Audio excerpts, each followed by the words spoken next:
नमस्कार विद्यार्थी मित्रांनो आपले सर्वांचे या ठिकाणी स्वागत। आपण आज बघणार आहोत 2021चं जे बजेट अर्थमंत्री निर्मला सीतारामन यांनी मांडलं याच्यामधील महत्त्वाचे मुद्दे कोणते आहेत, जे परीक्षाभिमुख आहे, आगामी जे काही परीक्षा असणार आहेत त्या परीक्षांना यावर प्रश्न विचारण्याचे फार मोठे चान्सेस असणार आहेत। पोलीस भरती असेल, सरळ सेवेचे, आरोग्य सेवेचे एक्झाम्स, त्याच्यानंतर MPSCचे एक्झाम्स आगामी काळात ज्या काही होत राहतील त्या प्रत्येक परीक्षेला हे बजेट महत्त्वाचं असणार आहे। चला या ठिकाणी आपण बघूया। अर्थमंत्री निर्मला सीतारामन यांनी देशाचा अर्थसंकल्प आज जाहीर केला आणि हा कितव्यांदा त्यांनी अर्थसंकल्प मांडला तर तो तिसऱ्यांदा मांडलेला आहे, हेही तुम्हाला माहीत असलं पाहिजे। एक लहानसा प्रश्न तुमच्यासाठी या ठिकाणी विचारतो मी की सर्वात जास्त वेळा आतापर्यंत बजेट मांडणारे अर्थमंत्री कोण भारताचे, ते मला खाली कमेंट बॉक्समध्ये सांगायचं आहे। महत्त्वाचा मुद्दा आहे आणि हा अर्थसंकल्प, याला अर्थसंकल्पाला मराठीमध्ये राज्यघटनेत कोणतं नाव आहे, कलम कोणतं अर्थसंकल्पाचं, हे सुद्धा महत्त्वाचे प्रश्न तुमच्यासाठी आहेत। जे अभ्यासू विद्यार्थी मित्र आहेत त्यांची उत्तरं येतील। बघा, छोटे करदाते यांच्यासाठी डिस्प्यूट रेझोल्युशन कमिटीची स्थापना या ठिकाणी केली जाणार आहे। डिस्प्यूट जे काही वाद असणार आहेत, विवाद असणार आहेत, ती सोडवण्यासाठी एक कमिटी असणार। कोणासाठी? छोट्या करदात्यांसाठी। मित्रांनो, टॅक्स हा फार महत्त्वाचा असतो। टॅक्सेशनवर फार महत्त्वाचे मुद्दे या ठिकाणी अर्थसंकल्पामध्ये चर्चिले जात असतात। कराशी संबंधित वाद सोडवण्यासाठी ही समिती मदत करेल, महत्त्वाचा मुद्दा आहे। कर चुकवणाऱ्यांसाठी पुन्हा केस रिओपन करणाऱ्यांना 6 वर्षाच्या कालावधीवरून 3 वर्षाचा कालावधी त्या ठिकाणी करण्यात येणार आहे।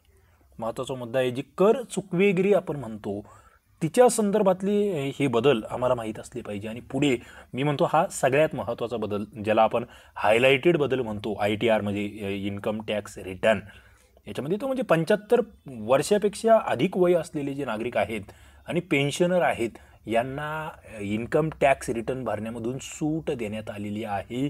हा मुद्दा मला वाटतं अधोरेखित करण्यासारखा आहे, पॉइंट आउट करण्यासारखा आहे आणि जास्त परीक्षाभिमुख आहे, कारण की हा एक मोठा बदल या ठिकाणी आपण म्हणूया। पुढे डायरेक्ट टॅक्स ज्याला आपण प्रत्यक्ष कर म्हणतो, याच्यामध्ये कॉर्पोरेट टॅक्सचा दर कमी केला होता।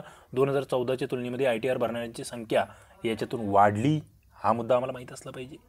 तो आपण कंपनी कर म्हणतो बघा, त्याचं टॅक्स रेट कमी केल्यामुळे काय झालं, जास्त लोक म्हणजे कर चुकवेगिरी कुठेतरी कमी झाली असं आपण म्हणूया। पुढे परवडणाऱ्या भाड्याच्या घरांसाठी असलेल्या स्कीममध्ये 1 वर्षाने वाढ करण्यात आली आहे।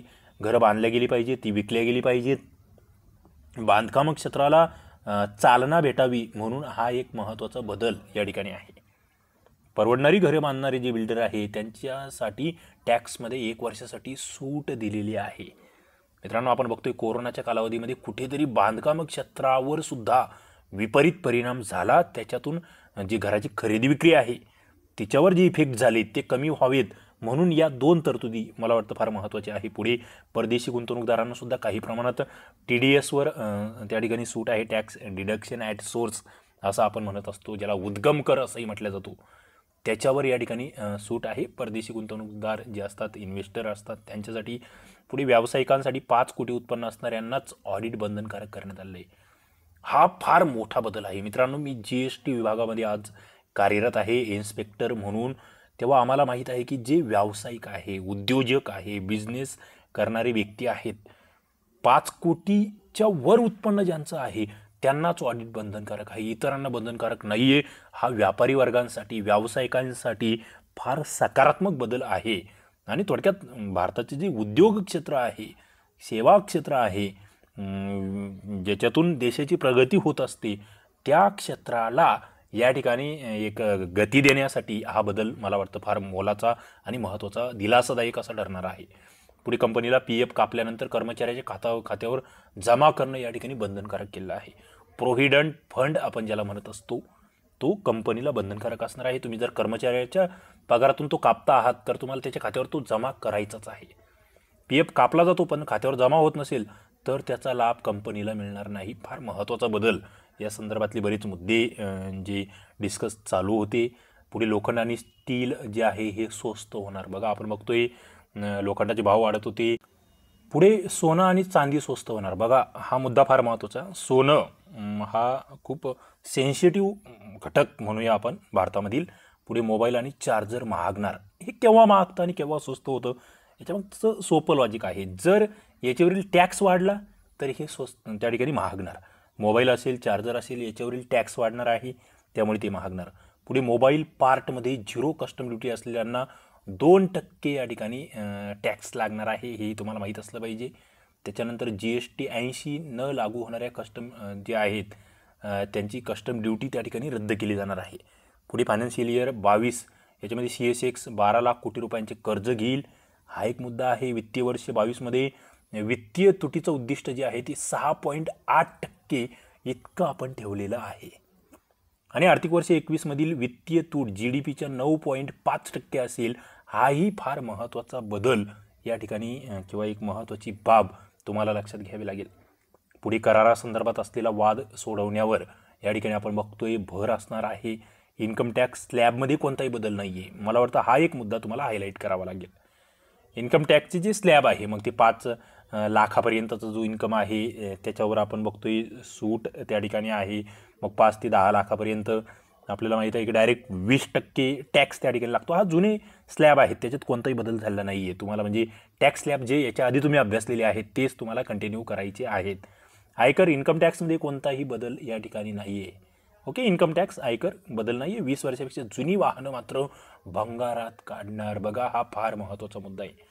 आता हे का आलं तर जे प्रदूषण म्हणतोय आपण, वायू प्रदूषण असेल, ध्वनी प्रदूषण असेल, जुन्या वाहनांमुळे जे काही आरोग्याच्या समस्या निर्माण होतात त्याच्यासाठी तो एक महत्त्वाचा मुद्दा. नाशिक मेट्रोसाठी 2092 कोटी रुपये, डिजिटल पेमेंटसाठी 1500 कोटी रुपये. त्याच्यानंतर भारतात पहिल्यांदा डिजिटल जनगणना या ठिकाणी होणार आहे. चहा व्यावसायिकांसाठी 1000 कोटींची तरतूद केली आहे. आपण बघतोय मोदी सरकार सध्याचं आहे.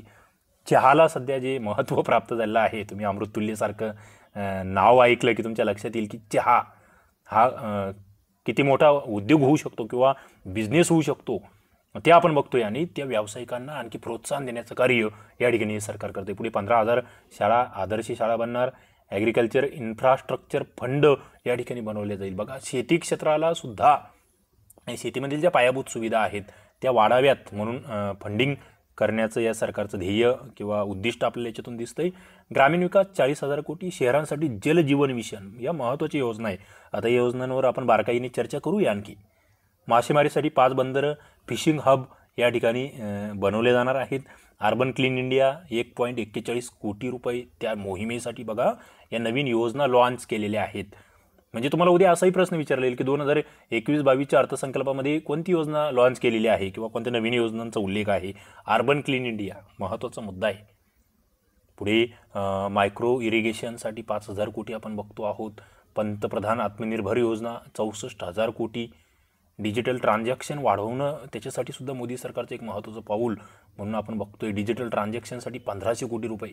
उच्च शिक्षण आयोग आपण बघतोय. नवीन शिक्षण जी काही शिक्षणाचा नवीन आकृतीबंध आहे तो या ठिकाणी कुठेतरी अंमलात आणायचा आहे आणि त्याच्यातून मग हे उच्च शिक्षण आयोग त्याची स्थापना. पुढे उज्ज्वला योजना याच्यामध्ये आणखी 1 कोटी लाभार्थींचा समावेश या ठिकाणी करण्यात येणार आहे. आदिवासी भागामध्ये 750 एकलव्य शाळा उभारण्यात येणार आहे. कुठे आदिवासी भागासाठीच्या एकलव्य शाळा, किमान एवढं तुम्हाला माहीत असावं. मग पुढे आपण त्याच्यावर आणखी डीपमध्ये जाऊया. कृषी कर्जासाठी मोदी सरकारनं 16.5 लाख कोटींची तरतूद केली आहे. कृषी कर्ज शेतकऱ्यांसंदर्भातला हा मुद्दा आपण बघतोय. 100 सैनिकी शाळा देशभरात उघडल्या जाणार. हा एक नवीन मुद्दा या ठिकाणी ॲडिशनमध्ये आपल्याला बघावं लागेल. विद्यार्थ्यांना अद्ययावत सुविधा आहे.